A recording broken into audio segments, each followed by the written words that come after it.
family.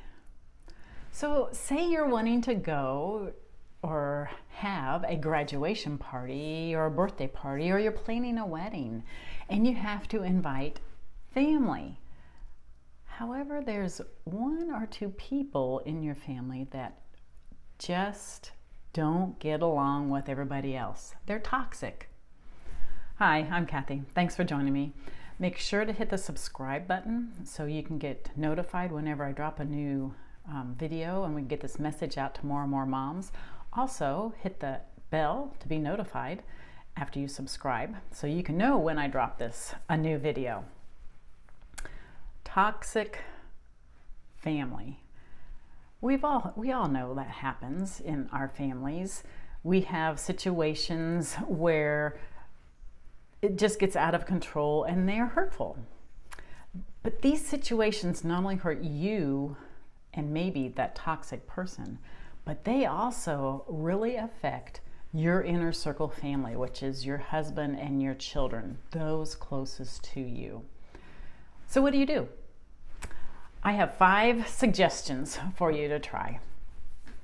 And these, I will go more in depth on these in my blog, so make sure to check out my blog that goes with this.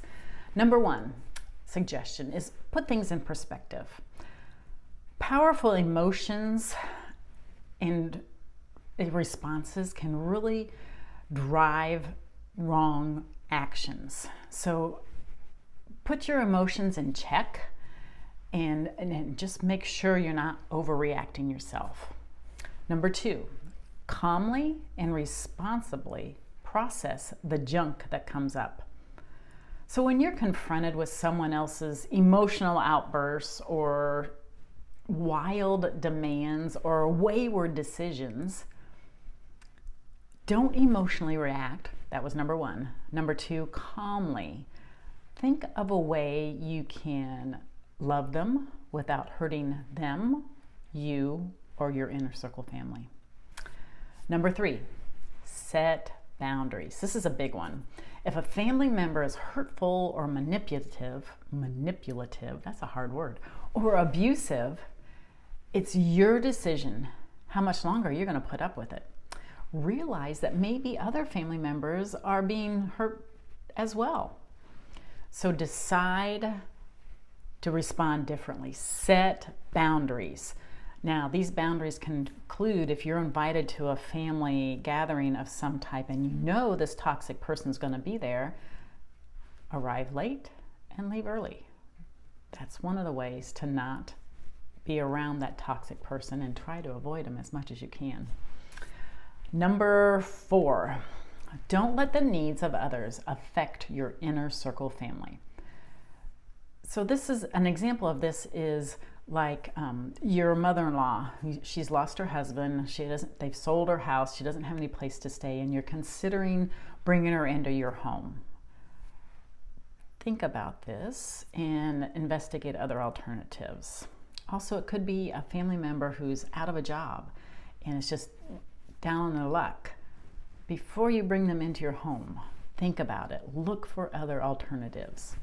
And number 5, teach your kids to suit up for family gatherings.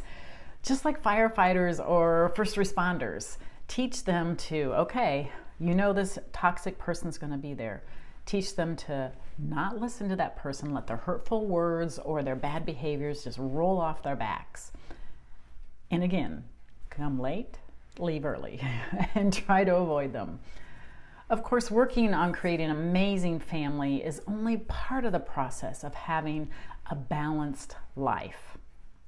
There are other areas you need to keep in balance too, like fitness and finance, your field, which is your career, your faith, friends. Friends can be toxic too, and fun in your life. You want to have all of these. And the key to decide what you want in these areas is to think about them, write them down, make goals, and then stay accountable by taking actionable steps to bring you towards reaching these goals. As a ULA Life Coach, I'm here to help. Make sure to check out my blog, and also there is a link for a free 30-minute consultation where we can talk and just see if I can help you, because I am here to help you not only survive but thrive.